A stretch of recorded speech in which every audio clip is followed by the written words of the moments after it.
Annie Atkins is an author and graphic designer from Dublin, Ireland.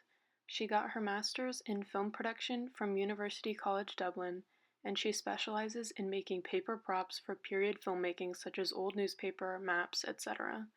Most notably, she is known for her works for Steven Spielberg and Wes Anderson films. There wasn't much information on the particular styles, I think because they're acutely specific and created for the storyline and setting of each film, but more so on the process, so I'll focus more on that.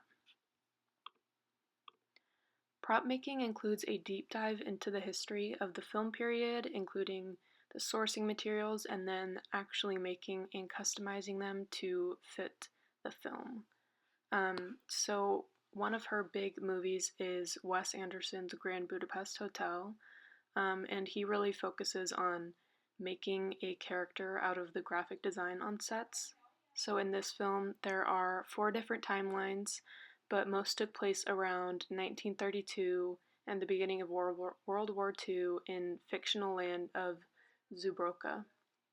For their props, they looked at hundreds of Eastern European ephemera from that time period, and then the team would make the props that would be in the background or props that characters would interact with, such as the signs, newspapers, magazines, maps, notes, cake boxes, and police reports.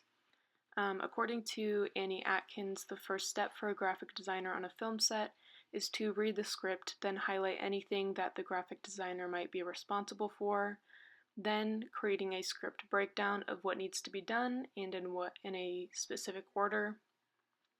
According to Annie Atkins, the graphic design is at the bottom of the food chain in filmmaking because you always shoot according to the availability of the actors or the location, so the order of creating all these props is really based around that shooting schedule. She also emphasizes the importance of continuity in graphic design for a film set because people notice if you get it wrong. So this can be seen across her set of props for this film, sticking to the specific color themes of light pink and vibrant red being pretty dominant, and then accented with blues and kind of the mix of the two with purple.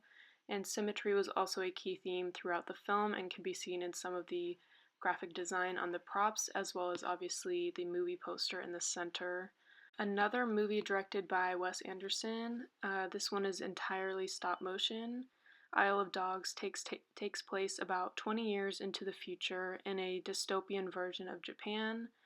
So the graphic design team made store signs, food packaging, newspapers, posters, all of that stuff. So for this, they researched reference images and referred back to concept drawings and still photographs from old Japanese films. But since it's kind of a future and dystopian setting, they didn't need to stick to that time period style. Another Wes Anderson film that Annie was involved in was The French Dispatch, and this took place during 20th century France, so again, creating items that usually appear in the background. This helps solidify the feeling of a real time and place, and it can be kind of tricky, especially with this director, Wes Anderson, because his films have their own distinct aesthetic and can be set in fictional locations, but they're also often based on real places and events. So finding that right balance can be kind of tricky within the graphic design portion. The final one that we'll look at is Bridge of Spies, and this takes place around the Cold War, around 50s and 60s in Brooklyn and Berlin. So this really creates pieces that emulate that era and what the storefronts looked like in that time period, ensuring that nothing looked out of place. And here's my figures and my references.